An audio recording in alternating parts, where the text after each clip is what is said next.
آج کے دور کے حالات مسلمانوں کے شادیوں میں لڑکی کے ماں باپ کے اوپر اتنی بولے تو اتنی خرچوں کا بوجھ بن رہے ہیں۔ عالم صاحب، مولانا، آپ ان کے بارے میں کچھ بولو۔ بسم اللہ الرحمن الرحیم۔ النکاح من سنتی فمن رغب عن سنتی فلیس منی۔ میرے ملت کے نوجوانوں، ہمارے معاشرے میں آج شادیوں میں بہت زیادہ خرافات ہو رہی ہے، اور اللہ کے رسول صلی اللہ علیہ وسلم نے ارشاد فرمایا کہ نکاح کو بہت آسان کرو اور زنے کو مشکل کر دو، لیکن معاملہ الٹا ہو چکا ہے۔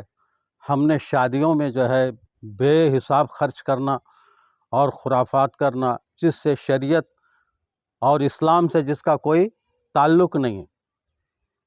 تو میری جو ہے مؤدبانہ گزارش یہ ہے کہ شادیوں کو بہت ہی سستا بنایا جائے، کیونکہ امیر لوگ تو دل کھول کر کے خرچ کرتے ہیں، لیکن جو غریب لوگ ہیں، جو غریب کی بچیاں ہیں، وہ ان کے پاس اتنی استطاعت نہیں ہے کہ جو خرچہ برداشت کر سکے۔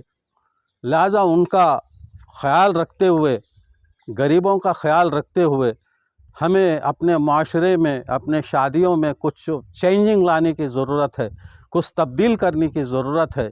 میرے دوستوں، بزرگوں، میرے ملت کے نوجوانوں، میری ماؤں، بہنوں، کیونکہ نکاح میں 3 ہی فرض ہے۔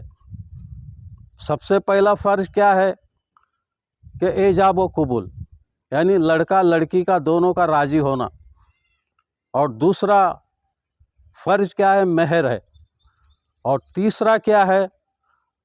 گواہ ہے۔ یہ 3 فرض ہے شادی میں، اور سنت ولیمہ ہے۔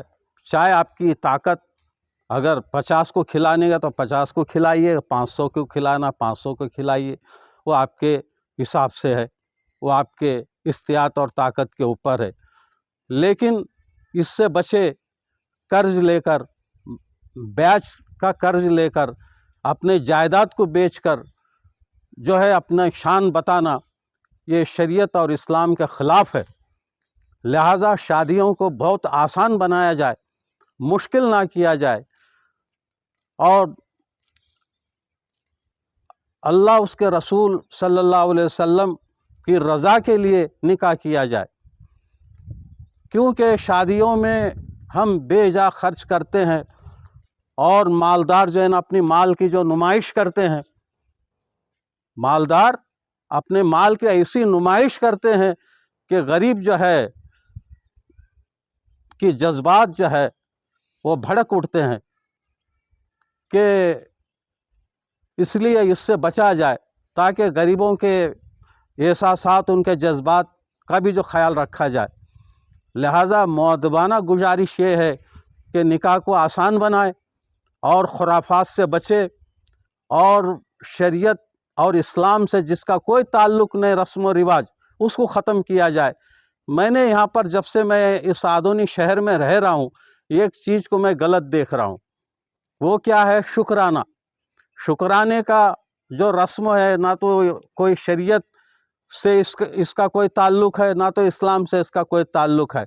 ایسے میں نے جو ہے شکرانہ دیکھو، شکرانے میں ہی نکاح ہو جائے گا، شکرانے میں ہی نکاح ہو جائے گا، اتنا خرچ کیا جاتا ہے۔ لہٰذا میری مؤدبانہ گزارش ہے کہ میری ماں بہنوں سے، اس میں سب سے زیادہ ماں بہنوں کا جو رول ہوتا ہے، اس میں جو ہے ماں بہنوں کا، ہماری ماں بہنوں کا جو ہے اس کے اندر سب سے زیادہ رول ہوتا ہے، ان کا عمل و دخل زیادہ ہوتا ہے، اس میں مردوں کا کم ہوتا ہے۔ لہٰذا ہم غریبوں کا خیال رکھتے ہوئے، غریبوں کے بچوں کا خیال رکھتے ہوئے، غریب کے سب سے بڑا بوجھ کیا ہوتا ہے باپ کے اوپر، کہ جوان بیٹی کا باپ ہے مگر اس کا جیب خالی ہے، یہ بہت بڑا بوجھ ہے۔ لہٰذا ان غریبوں پر آپ رحم کھائے، اور مالدار کو یہ چاہیے کہ معاشرے میں کوئی غریب لڑکی ہو تو چند جو ہے مالدار مل کر اس کا نکاح کر دے. یہ اللہ اس کے رسول کو بہت راضی کرنے کا جو ہے عمل ہے یہ، لیکن وہ تو نہیں کرتے. ہم اپنے جو ہے مال کا، اپنی دولت کا نام نمود کے لیے بہت جو ہے شو بازی کرتے ہیں. اس شو بازی سے بچے اور اپنے خرچ کو کم کر کے اور غریب لڑکی کا نکاح کرے. معاشرے میں تلاشے کون غریب لڑکی ہے، کس کا باپ جو ہے اس لائق نہیں ہے، اس کا نکاح جو ہے آپ اگر کرائیں گے اپنے مال میں، یا اللہ اس کے رسول کی رضا کے لیے بہت ہی جو ہے نا اچھا ہوگا. ہمارے معاشرے میں چینجنگ آئے گی. بس میں اس کے ساتھ اپنی بات کو ختم کرتا ہوں. وآخر دعوانا ان الحمدللہ رب العالمین. آپ کا نام ہے؟ مجھ ناچیز کو سید غلام جیلانی اشرفی اور دھڑے کی مشال کا میں امام اور خطیب ہوں.